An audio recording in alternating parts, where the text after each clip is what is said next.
Hey everybody, Nick here, and today I got a disassembly video for you. I want to take a look here at the Aegis Knife Works Hoplite. It's a knife I just got in today. Quite literally, it just showed up in the mail as a loaner, and I want to thank my buddy Mike for sending this guy along. And just flipping it initially, I'm noticing that it's running what feels to me to be a little bit slow. The detent is good, but it's kind of coming out really slowly, and I'm not sure what that's about. And so I want to do a quick clean out to see what's going on with it. Never taken this guy apart, so we're going to learn it together.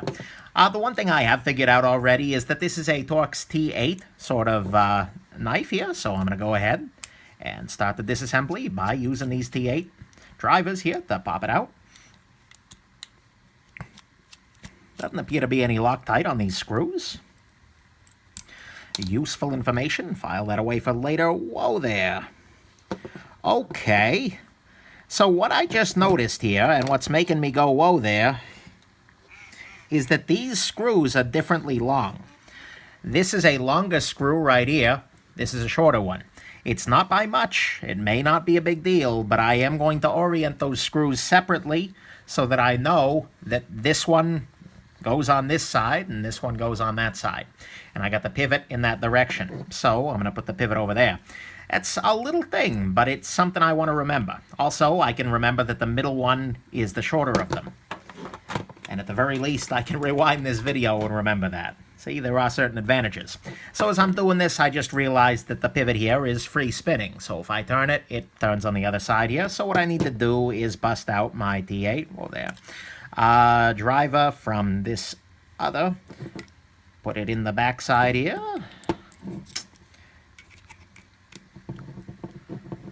There we go. Pop that on out. And we can see the knife is already starting to disassemble itself. Maybe a little Loctite, not sure. But either way, there we go. And the knife is disassembled. Whoa, now I'm throwing things. And this is interesting.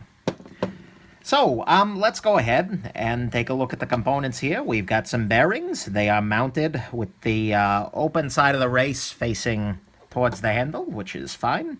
And everything else seems reasonable. So, let's go ahead and start the clean out. This is a very simple knife, and I appreciate that. I already know. It appears to be run very, very wet. And that actually could be part of the reason that it seems to be running slow.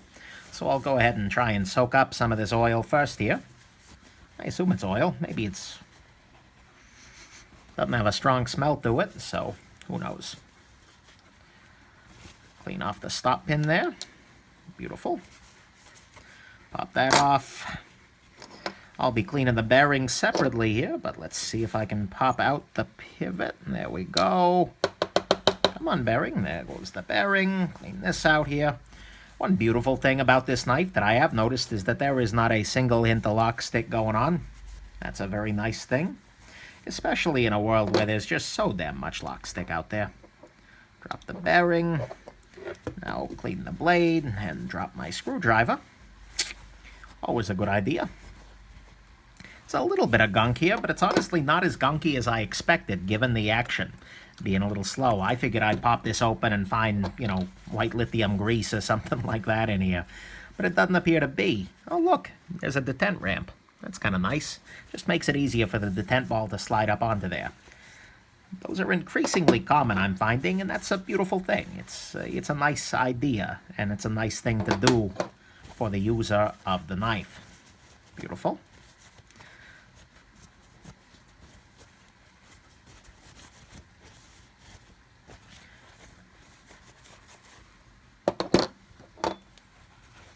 This is a great activity to do after a long day of work. I'll say that. Gives the brain a little time to calm down. Makes me feel like I'm accomplishing something no matter what went on at work today. Because I know at the end of this knife is going to be cleaner, damn it. And yeah, that's just a beautiful thing. Now I'm going to use a little Q-tip here. I'm going to coat it with a little bit of booze. This is just a rubbing alcohol. And 91%. Just drag it through the stop pin there. Make sure that's cleaned out and see if I can't force it through the pivot just to clean out any of that. Beautiful. No problems.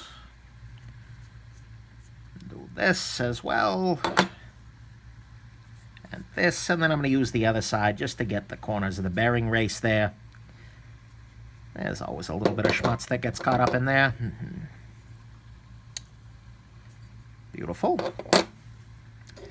And is there anything else that I need to be doing here? There's still a little some kind of gunk up on this. So it turns out that if you're recording a video on your phone and you get a phone call, it stops recording the video. So yeah, that's what happened there. But anyways, that was just the fiance. Now that I'm off the phone with her, I can go back to disassembling with you guys. So it turns out that that gunk I was looking at, though, on closer inspection is actually scratches. Maybe the chunk of metal was scratched up previously or something like that. And that's okay. Obviously, there's not much I'm going to do about this. That's life. One thing I do want to highlight here as a sign that they gave a damn is this little area here. The rest of the blade is acid washed, which I can take a usually leave. But you can see that they applied some sort of a sticker, which, a little bit of wind here. Or a poltergeist, the ghost of Z Hunter's past, who knows? Anyways, you can see that they applied this sticker here, which prevented the etchant from etching the area that the detent ball slides on and for the bearings. They did the same thing over here for the bearings, and that just means that they're really trying to keep it as smooth as they can. So I appreciate that very much. That's a pleasant thing. But anyways, at this point in time, the knife is now clean and good to go. So let's go ahead and relubricate and reassemble here. We'll start from the lock bar side, as usual. I'm going to go ahead and, for this guy, I'm going to go ahead and use nano oil. It's been my standard for a while here. I am also testing out Dewa real oil. But for the moment, since I don't know how good it is, I want to do the best for my Lona knives. And nano oil may well be the best. I don't know.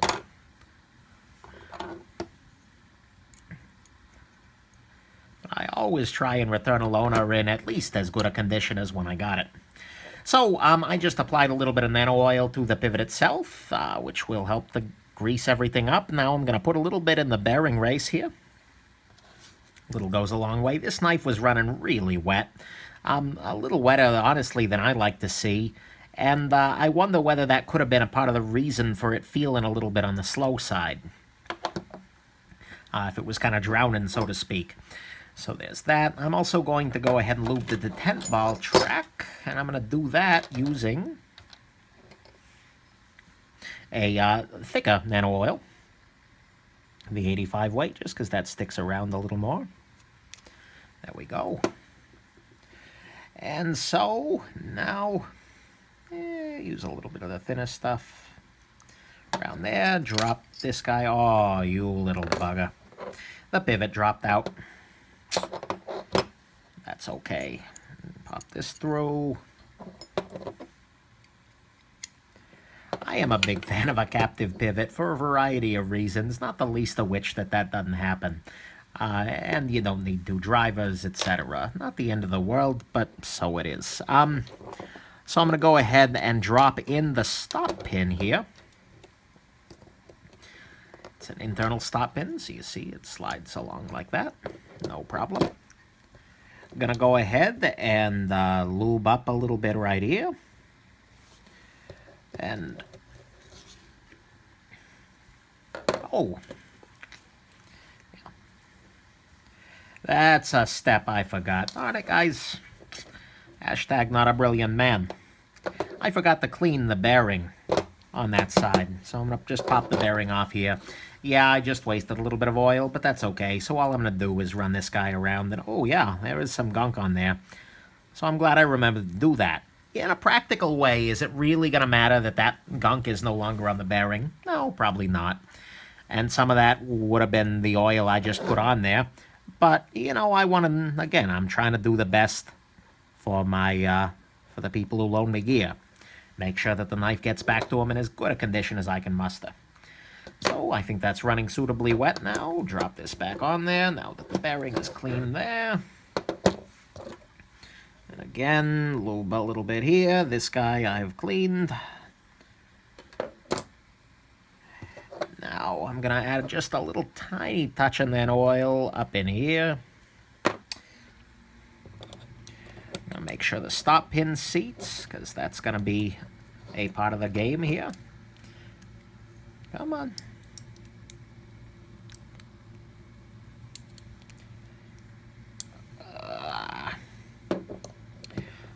All right, actually what I'm going to do here is use the, I'm going to screw in the handle screws a little bit. And given that there was no Loctite on them, I'm going to go ahead and not use any Loctite on them again. I'm just going to put them down here because that'll help me get it in alignment. Right now what I'm fighting is the fact that the stop pin isn't necessarily in the right position for it to drop in. And again, using the long screw on the outside, the shorter screw in the middle here. But this, if those two are in alignment, that should mean my stop pin is in alignment. Everything else works out.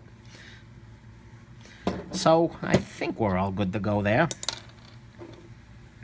And this screw shows, again, no sign of a Loctite, so I'm not going to put any on there. So, come on now. Make sure we're not cross-threading. Oh, that's right. What joy. It's a little thing, and it's not enough to make me really rail against the knife, but it is annoying as heck when people do not use a, when people use a non-captive stop pin.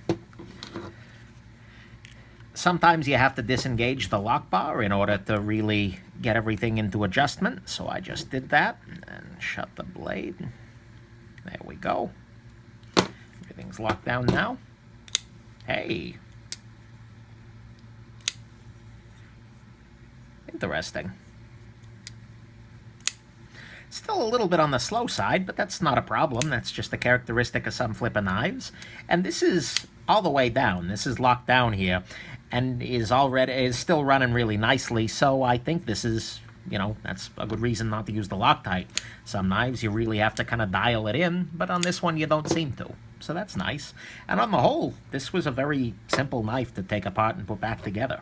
Pretty well designed for everything. The shutting action is very nice because of that detent ball ramp, and I mean the flipping action's good, is it? It's not necessarily the drop shuttiest knife out there in the world, but got no real issues with it. So there you go. This is your Aegis Hoplite, and nice little knife. Keep a lookout for the review coming up soon. Hope this is interesting. Have yourselves a wonderful rest of your day.